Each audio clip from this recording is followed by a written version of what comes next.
হরে কৃষ্ণ। বসন্ত পঞ্চমী সরস্বতী পুজোর পরে হচ্ছে অদ্বৈত সপ্তমী ব্রত।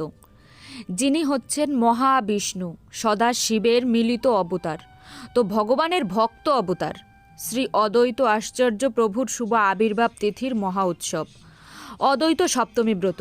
মাঘ মাসের শুক্লপক্ষের সপ্তমী তিথিতে এই ব্রত পালন করতে হয়। তো অদ্বৈত সপ্তমী ব্রত হচ্ছে 25শে জানুয়ারি 2026 রবিবার। এই দিন আমরা কম পক্ষে দুপুর 12টা পর্যন্ত মধ্যাহ্ন পর্যন্ত উপবাস পালন করব।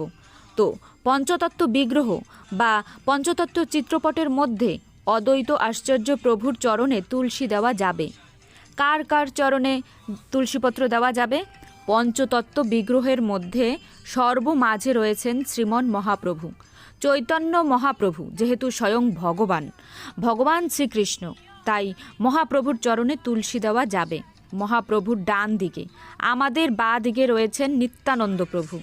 নিত্যানন্দ প্রভুর চরণেও তুলসী দেওয়া যাবে, কারণ তিনি হচ্ছেন স্বয়ং ভগবান শ্রী বলরাম। এবং নিত্যানন্দ প্রভুর ডান দিকে, আমাদের সর্ববাম দিকে রয়েছেন অদ্বৈত আশ্চর্য প্রভু।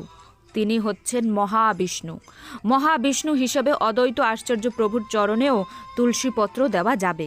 তো পঞ্চতত্ত্ব বিগ্রহের মধ্যে বাম দিকের 3 জন তুলসীপত্র পাবে।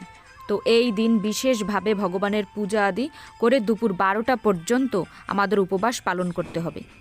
রাধে রাধে।